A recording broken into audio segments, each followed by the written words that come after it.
The incident that we're going to talk about here today, as I said, was happened at 10:25 a.m. at the Church of Jesus Christ of Latter-day Saints, which is located at 4285 McCandless Road. During this incident, what we know right now is that a 40-year-old suspect from Burton, he's a male, he drove his vehicle through the front doors of the church. He then exited his vehicle, firing several rounds at individuals within the church.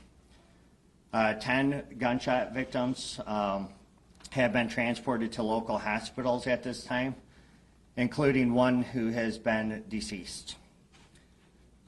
Officers who were trained immediately responded to the area. One was a DNR officer, and then one was a Blanc Township officer, where they met the suspect and they engaged in gunfire with that particular individual, neutralizing that suspect, and that suspect is no longer with us. As I said, it is a 40-year-old male from Burton. During all this incident as well, there was a fire that occurred, and we believe that was deliberately set by the suspect. We do believe that we will find additional victims once we have that scene secure.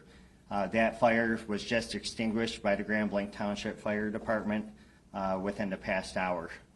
So where we go from here is we have investigators. We're going to do search warrants on the suspect's residence. We're going to find out if there was a motive. We're going to go through cell phone records, things like that. We had the FBI, they're devoting 100 agents to this area because, as you can imagine, there's a lot of witnesses that were within the church, and that is a lot of witness information, statements that we have to obtain. So I'd like to thank all the agencies who responded, the City of Grand Blanc, Genesee County, Oakland County Sheriff's Office, Flint Township Police Department, the DNR, the State Police, and the ATF.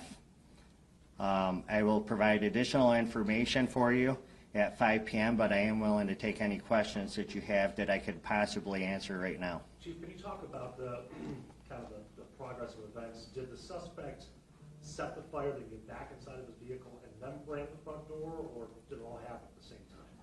So from what I understand, and again, this is just a preliminary investigation right now, from what I have been briefed on, is that he rammed the vehicle through the front door, exited, then started firing shots.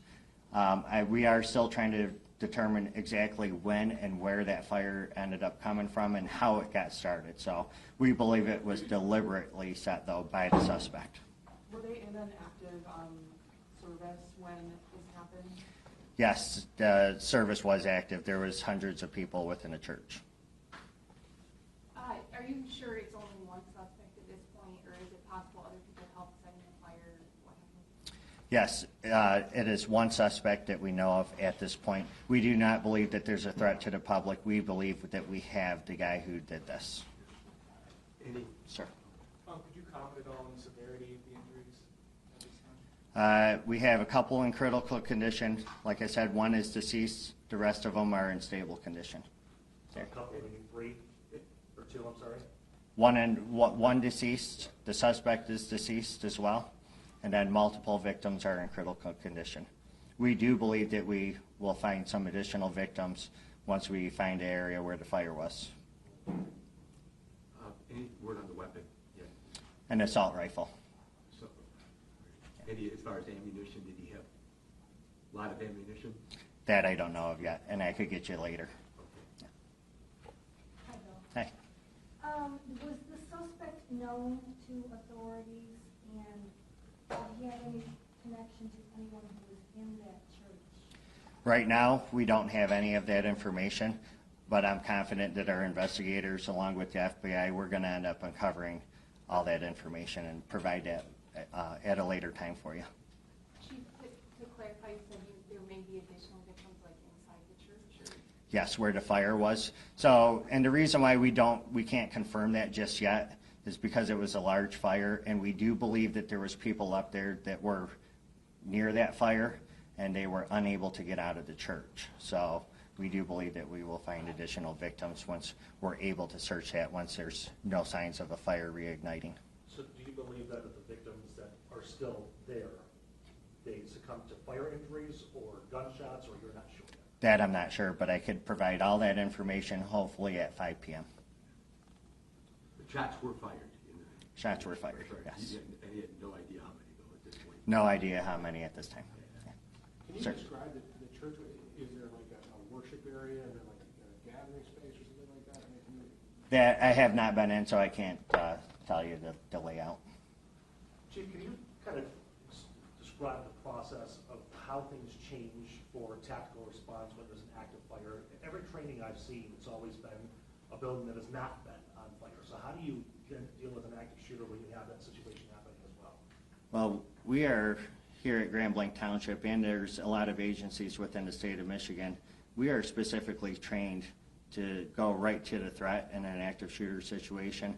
And I'm proud of my guys and the DNR who responded to this scene, who immediately took that suspect out, so there was no additional victims. So it was a great job by our staff. Okay. So I- it was a law enforcement officer that neutralized the suspect? Yes, there was 2 law enforcement officers involved.